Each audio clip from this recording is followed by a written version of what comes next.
Todavía recuerdo el sonido de la puerta al cerrarse de golpe detrás de mí.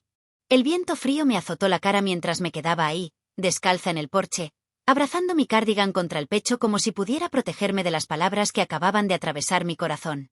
Mi propio hijo, mi bebé, el que llevé en mi vientre durante 9 meses, al que crié entre fiebres y desilusiones, me miró directamente a los ojos y dijo: «Eres una carga, mamá. Ya hiciste suficiente. Es hora de que te vayas». Y entonces, lo hizo.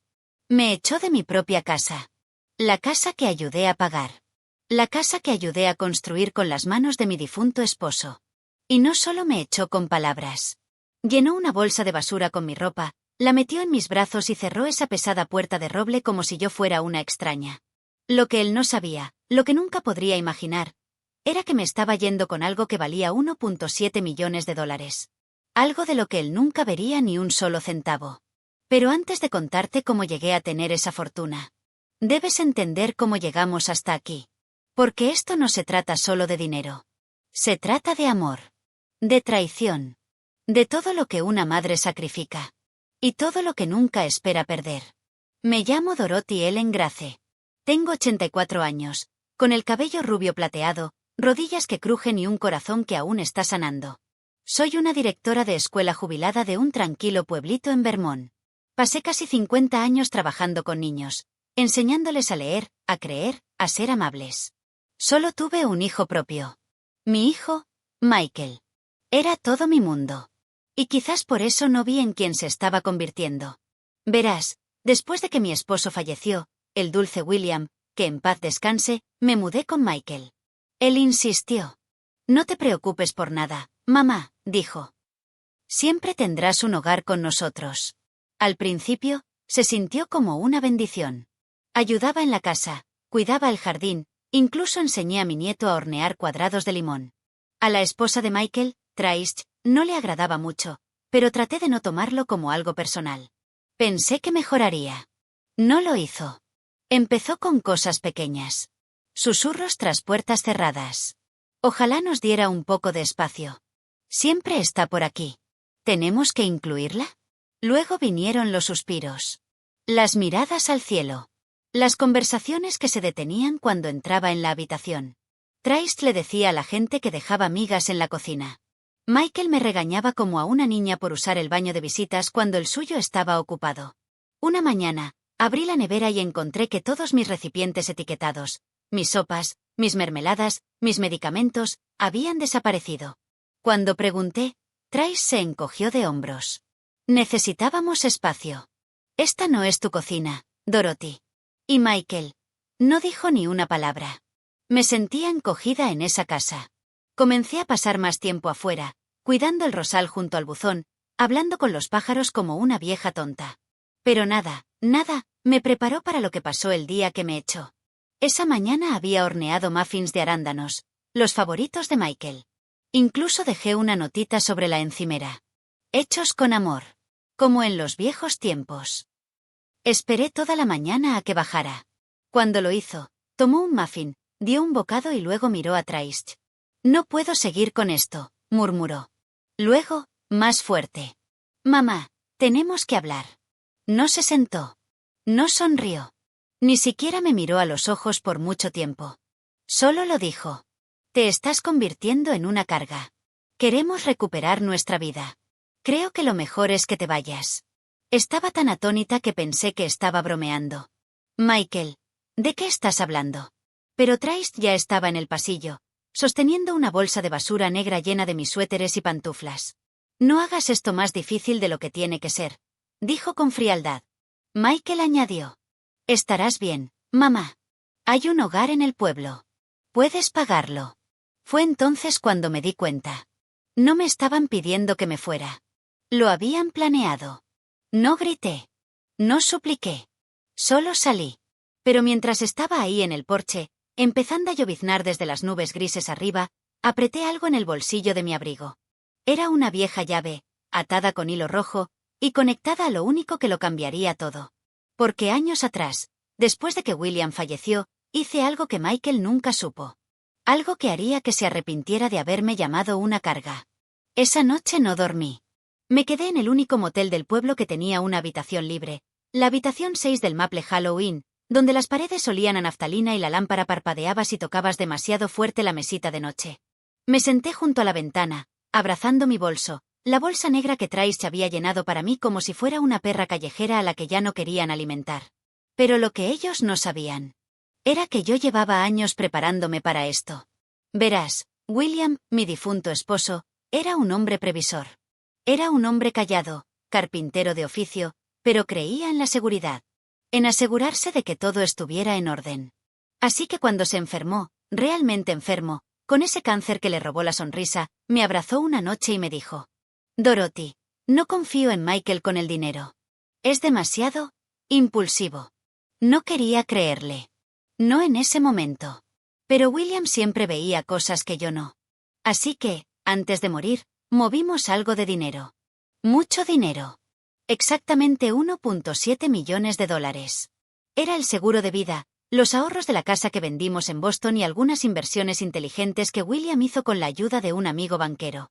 En lugar de ponerlo en una cuenta compartida donde Michael pudiera olerlo, William creó un fideicomiso.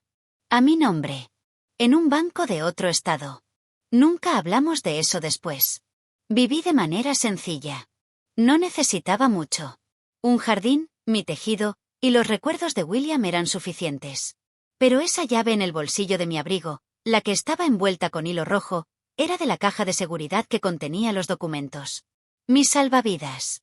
Y ahora que Michael me había echado como basura del día anterior, iba a abrirla. A la mañana siguiente, tomé un Greyhound fuera de Vermont. Sin llamadas. Sin despedidas. Me fui antes de que el sol siquiera tocara las copas de los árboles.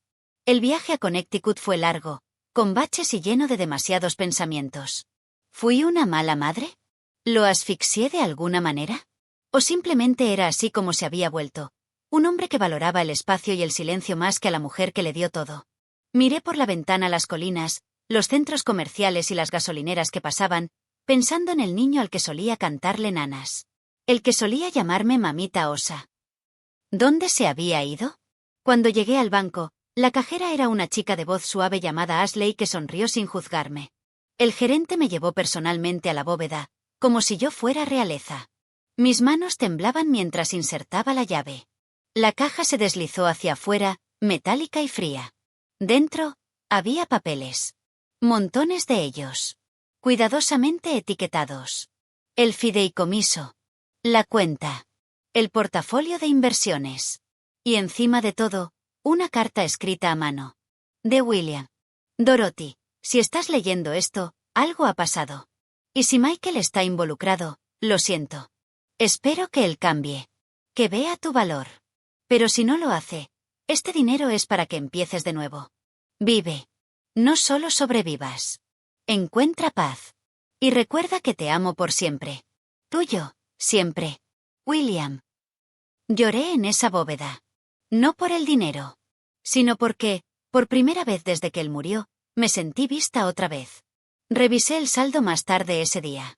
$1,743,218.67. Todo mío. Intacto. Inalcanzable para Michael o Trace. Reí. ¿De verdad reí? Sentada allí en una banca de metal afuera del banco, con palomas aleteando cerca. Imagínate eso, una anciana, sin casa, sin familia. Pero millonaria en secreto. Reservé una habitación de hotel esa noche, no un motel, sino un verdadero hotel con sábanas limpias y té caliente en el vestíbulo. Comencé a hacer planes. No de venganza. No, no estaba interesada en eso. Quería paz. Quería calor. Quería volver a sentirme humana. Pero algo dentro de mí susurraba. No desaparezcas. Déjalos ver. Déjales saber lo que perdieron. Así que hice una llamada. A una vieja amiga, Tina Keller, mi compañera de cuarto en la universidad de 1962, que ahora vivía en Arizona y dirigía una pequeña granja de flores con su nieta. ¿Dorothy? Dios mío, ¿eres tú? No habíamos hablado en casi una década, pero fue como si no hubiera pasado el tiempo. Necesito un lugar donde aterrizar, le dije. Solo por un tiempo. Cariño, dijo, ven aquí y quédate el tiempo que quieras. Tenemos una casa de huéspedes con tu nombre escrito. Y así, De repente, tenía un lugar a donde ir. Esa noche no dormí. La voz de Michael resonaba en mis oídos como un fantasma del pasado que intentaba enterrar. Por favor, mamá. Por favor, devuélveme la llamada. Cometí un error. Te necesito. No era solo arrepentimiento en su voz. Era pánico. Y eso fue lo que me apretó el pecho. No la disculpa. No la tristeza. Sino el miedo. ¿Qué había pasado?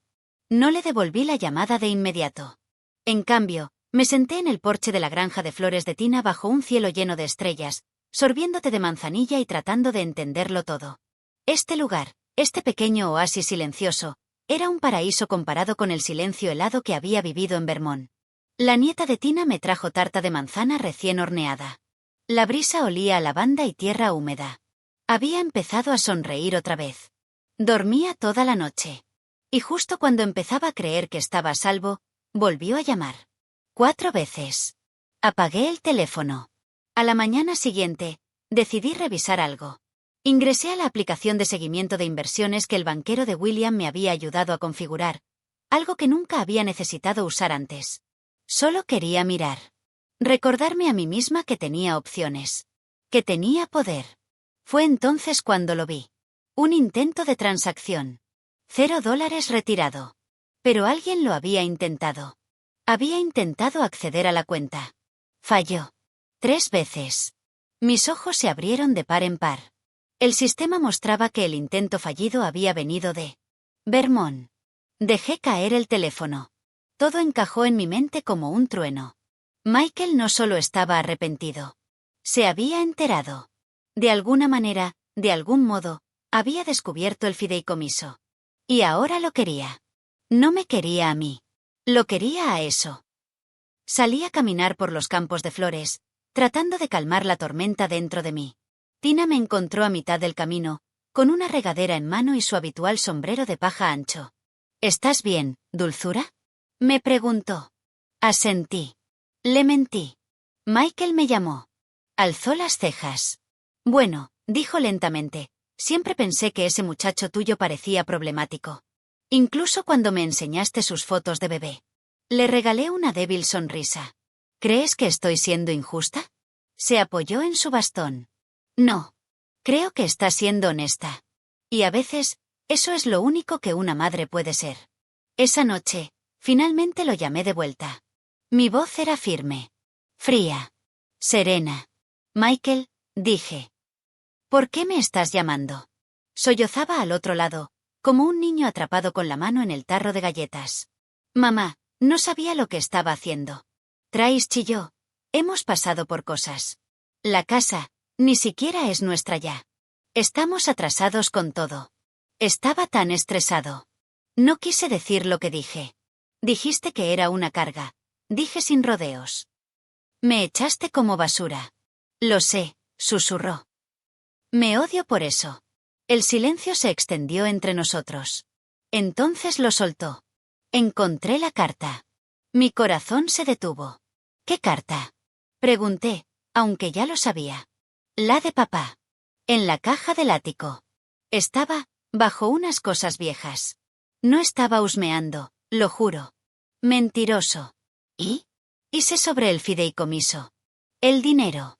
Yo no lo quiero. Solo, mamá, te lo suplico, por favor vuelve. Si regresas, podemos solucionarlo. Juntos. Por favor. Pero no me conmovió. No esta vez.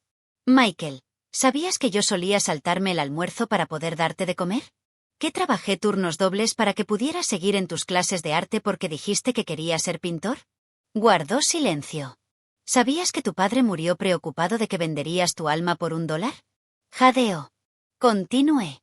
Dijiste que era una carga. Que necesitabas recuperar tu vida. Bueno, ya la tienes. ¿Y ahora quieres la mía? No. No es así. Por favor, mamá, tengo miedo. Vamos a perder la casa. Hice una pausa.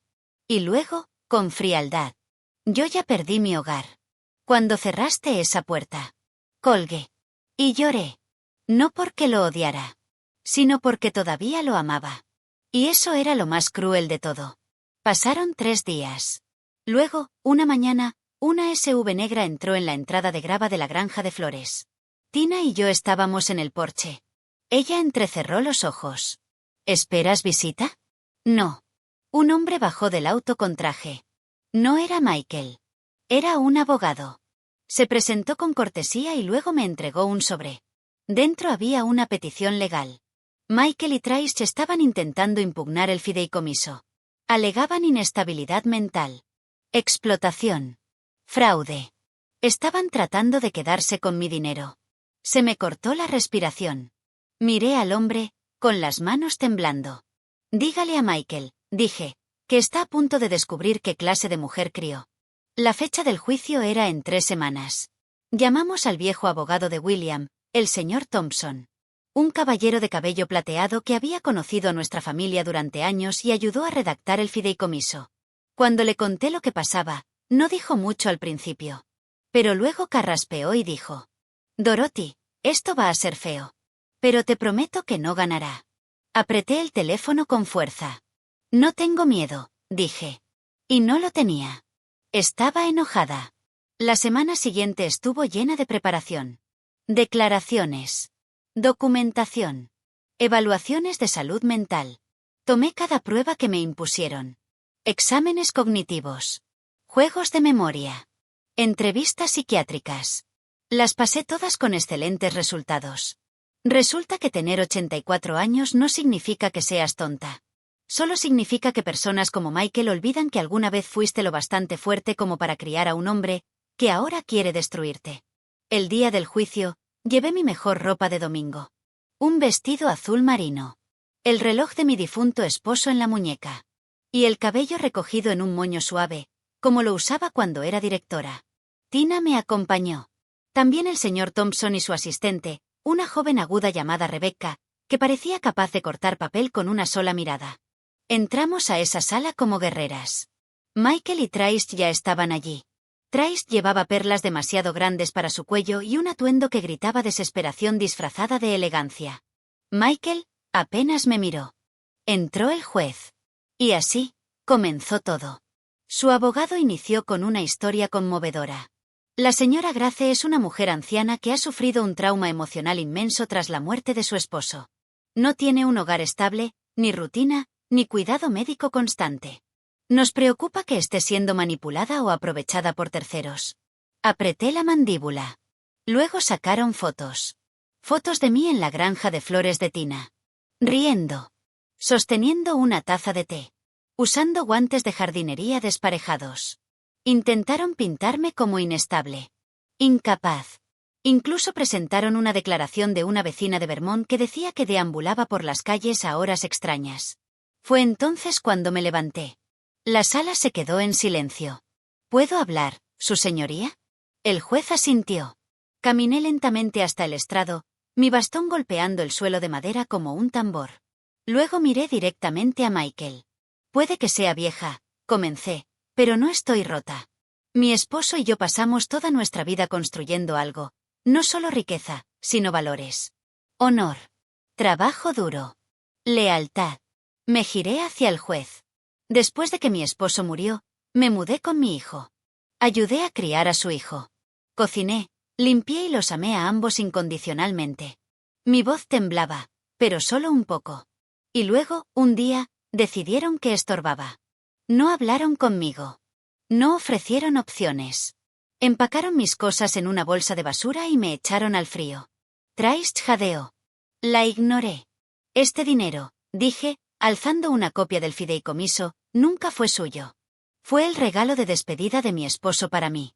Y no permitiré que el mismo hijo que me abandonó intente robármelo ahora en nombre de la preocupación. La sala quedó en silencio. Michael no podía mirarme a los ojos. El señor Thompson se levantó después. Presentó los documentos. Las evaluaciones. La prueba de que había pasado cada examen mental con mejores puntuaciones que la mayoría de los de 60 años. Y luego llegó la bomba. Presentó un mensaje de voz grabado. De Michael. El que dejó la noche en que me rogó que volviera. No quise decirlo, mamá. Solo necesito el dinero. Nos estamos ahogando. Trace se irá si no puedo arreglar esto. Los ojos del juez se agrandaron. Trace se puso roja como un tomate. Michael se levantó, tartamudeando. Señoría, eso era algo privado. Siéntese, señor Grace, gruñó el juez. Tras un breve receso, el juez regresó.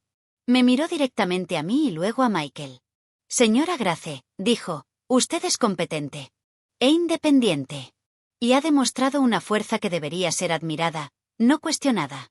Se volvió hacia Michael. Su petición no solo está denegada, es vergonzosa. Si pudiera multarlo por hacer perder el tiempo a esta corte, lo haría. Mis ojos se llenaron de lágrimas. No porque estuviera triste, sino porque había ganado. Al salir de la sala, Michael nos seguía. Llamó una vez. Mamá, por favor espera. Me detuve. Pero no me giré. Esperé, Michael, dije suavemente. Durante años. Pero ya no más. Habían pasado casi 2 meses desde el enfrentamiento en la corte. 2 meses de paz. De finalmente dormir toda la noche sin preocuparme por alguien hurgando en mis cajones. De mañanas tranquilas tomando té mientras las cabras de Tina balaban a lo lejos. Por fin estaba empezando a sentirme como yo misma otra vez. Hasta el día en que abrí la puerta principal de la casita de huéspedes. Y vi a Michael parado ahí.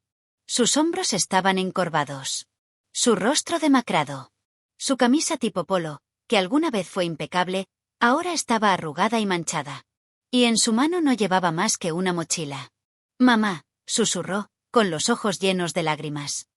Por favor no cierres la puerta. No la cerré. Pero tampoco me hice a un lado. Simplemente lo miré, congelada entre el desamor y la furia. No tengo a dónde más ir, dijo. Trace se fue. Se llevó a Mason y se mudó con su hermana. La casa ya no es nuestra. Los autos, todo. Lo arruiné. Por un momento, volví a ver a ese niño, el que se aferraba a mi pierna en el primer día de jardín de infantes. El que solía decir, no te preocupes, mamita osa. Te voy a proteger cuando sea grande. Pero este no era un niño buscando consuelo. Era un hombre que había roto cada promesa. Le dijiste al juez que yo estaba loca, dije con voz baja. Sus labios temblaban. No era verdad. Me asusté. Pensé, si podía conseguir el dinero, podríamos arreglarlo todo. Fui estúpido. Fuiste cruel, lo corregí. Se arrodilló. Te lo ruego. No por el dinero. Ni siquiera por un lugar donde quedarme. Solo, por una oportunidad para hacer las cosas bien. Tina había estado observando desde el jardín. Podía sentir su mirada. Suspiré. Entra. Puedes asearte. Pero eso es todo. No hay promesas. Asintió rápidamente, limpiándose la cara con el dorso de la mano. Se duchó. Comió. Durmió en el sofá. Los primeros días, apenas hablaba. Se notaba que sentía vergüenza. Bien. Pero también vi algo más. Ruptura. No solo por lo que había perdido, sino por lo que se había convertido. Y por más enojada que estaba, todavía recordaba al niño que una vez trató de pegar macarrones a una hoja de cartulina para decir Feliz Día de la Madre. Una tarde, mientras pelábamos papas en la cocina, finalmente habló. Nunca te dije esto, pero después de que papá murió, entré en pánico. No respondí. Pensé que tenía que ocupar su lugar. Ganar dinero. Ser fuerte. Pero no estaba listo. Y cuando las cosas se pusieron difíciles con Trace, empecé a culparte a ti. Era más fácil que culparme a mí mismo. Lo miré. Me culpaste, ¿por qué? Por quedarte. Por mirar. Por ser la única que me recordaba que estaba fallando. Su voz se quebró. Tú siempre hacías todo bien. No podía estar a tu altura. Fue algo extraño, escuchar a tu propio hijo decir que te resentía por estar presente. Pero, en el fondo, lo entendí. Porque había sido una sombra durante demasiado tiempo. Tratando de no sobrepasarme. Tratando de ser útil, sin ser una carga. Y en el proceso, lo hice sentirse pequeño. Quizás no con palabras. Pero al nunca necesitar ayuda. Esa noche, me senté sola en el jardín, viendo cómo las luciérnagas parpadeaban en la oscuridad. Luego tomé un bolígrafo y abrí mi diario. Escribí una sola frase. No le debo el perdón a nadie, pero me debo a mí misma la paz. Y eso significaba tomar una decisión. A la mañana siguiente, le entregué a Michael una lista. Una lista de verificación. En la parte superior escribí: si quieres quedarte, esto es lo que se requiere. Conseguir un trabajo, cualquiera. Contribuir con la comida y las tareas. Terapia. Terapia de verdad. En nada de preguntas sobre el dinero. Absolutamente ninguna mentira. Sus ojos recorrieron la lista. Levantó la vista, sorprendido. ¿Me estás dando una oportunidad? Asentí lentamente. No por ti, dije. Por mí. Porque estoy cansada de cargar con la rabia. Y quiero ver si hay algo que aún se pueda reconstruir. Para mi sorpresa, lo intentó. Comenzó a trabajar en la ferretería local. Cocinó la cena 2 veces por semana. Quemó el pollo la primera vez. Se disculpó la segunda. Incluso se ofreció a ayudar a Tina en el jardín, aunque casi se desmayó por el calor. Pero más que nada, escuchaba. De verdad escuchaba. Se sentaba conmigo por las tardes, haciendo preguntas sobre papá. Sobre cómo nos conocimos. Sobre las cosas que me gustaban. Era como conocer a mi hijo por primera vez. Y luego, una noche, dijo algo que nunca olvidaré.